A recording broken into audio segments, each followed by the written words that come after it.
And I think the problem in our case is not so much about specific skills or specific pieces of knowledge that we are missing.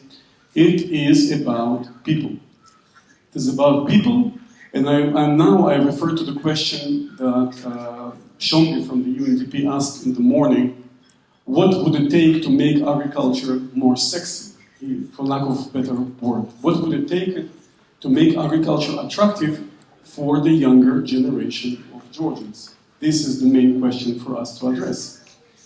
And the answer to that question would require the participation of some other agencies in this event. Agencies that for some reason are absent here.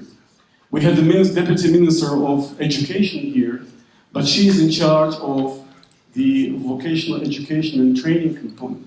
She is not in charge of general education.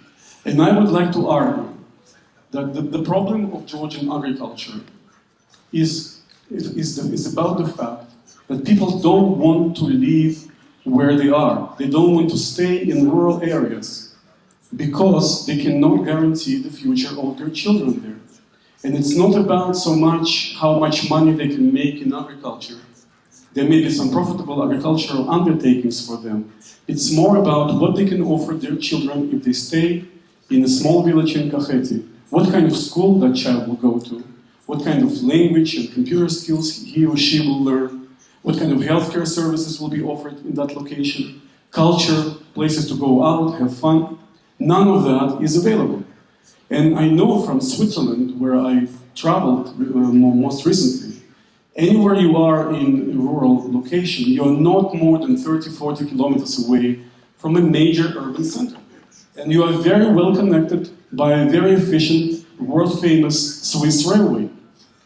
So living in a rural area, in the countryside, doesn't mean that you are excluded from any services and amenities that you would want to enjoy yourself and you would want your family to enjoy.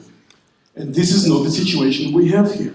So if we want good people to work in agriculture, we have to make sure that we offer in the rural areas the kinds of amenities and the kinds of services, education, healthcare, and everything else that are more or less available in the big cities, in Tbilisi. So this is a very, very fundamental issue. If we have 60-year-old people in agriculture today, we have to ask what are doing their children? 60-year-olds, it may be already too late to ask this question, but let's look at 40 years old who have children who are 20 now and are making their choice and who are about to establish their families.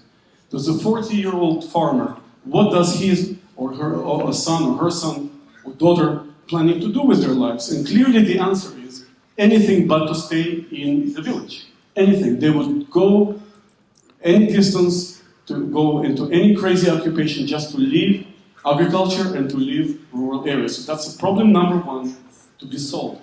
And unless we solve that problem, no extension measures will help, because eventually we will run out of good people to be trained.